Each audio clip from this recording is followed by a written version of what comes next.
இந்த மேட்ச் எப்படி ஸ்டார்ட் பண்ணலாம் பார்ப்போம். ஆக்சுவலி இப்போ தான் நான் மறுபடியும் வண்டியை வந்து அப்கிரேட் பண்ணிட்டு வந்திருக்கேன். இந்த வாட்டி கொஞ்சம் ஸ்பீடாக போகணும்னு நினைக்கிறேன். மற்ற வண்டியோட பார்ப்போம். நம்ம வண்டி ஓவர்டேக் பண்ணி போயிடுறாங்களே. நானே எதுவும் இடிக்காமல் போயிடலான்னு பார்க்குற முடிய மாட்டேங்குது. எதே இடிக்கிற மாதிரி தான் போகுது. என்ன பண்ணுறது? என்னங்க இப்போ தாங்க வண்டி அப்கிரேட் பண்ணுறேன். இன்னும் அந்தளவுக்கு ஸ்பீடே வர மாட்டேங்குது. 150 தான் போகுது. அதே பட்சமாகவே இங்கே பாருங்கள், அந்த வண்டியில் எவ்வளோ ஸ்பீடாக போகுதுன்ட்டு. விடக்கூடாது. எப்படியா இருந்தாட்டும் நான் ரீச் ஆகணும்னு நினைக்கிறேன். அச்சா பிரேக்கை பிடிச்சிட்டேங்க ஆக்சிடென்ட்டுக்கு பதிலாக. மொத்தம் 2 லேப் இருக்குது. இன்னும் ஒரு லேப் கூட நான் ஃபேஸ் பண்ணல.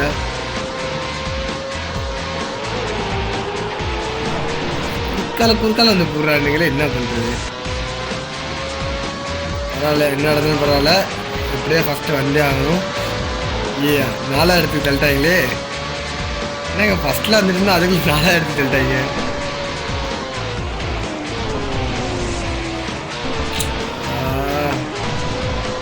இந்த மாதிரி டேர்னிங்லாம் பிரேக்கு பிடிக்கிற மாதிரி தான் இருக்குது. என்ன பண்ணுறது? பிடிக்க வேணாம் பார்த்தாலும் பிடிக்கிற மாதிரி தான் வருது.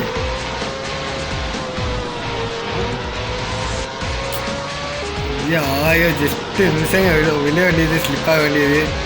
தப்பிச்சிட்டேன். 3ஆவதாக போயிட்டுருக்கோம். 4ஆவது. அப்படி என்ன தாங்க பண்ணுறானுங்க இவங்க வண்டியில்? இந்த ஸ்பீடாக ஓட்டுறாங்க. 2ஆவது லேப்பை முடிக்க போகிறேன். இன்னும் நான் ஃபஸ்ட்டு போகலைங்க. 3ஆவதே அங்கே இருக்கேன்.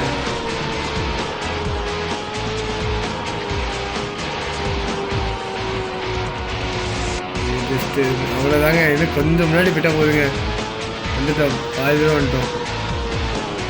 அவ்வளோதான் ஃபஸ்ட்டு நினைக்கிறேன். அப்பா ஃபஸ்ட்டு வந்துட்டோங்க. முடிஞ்சுங்க. அந்த ஜெயிச்சோம்.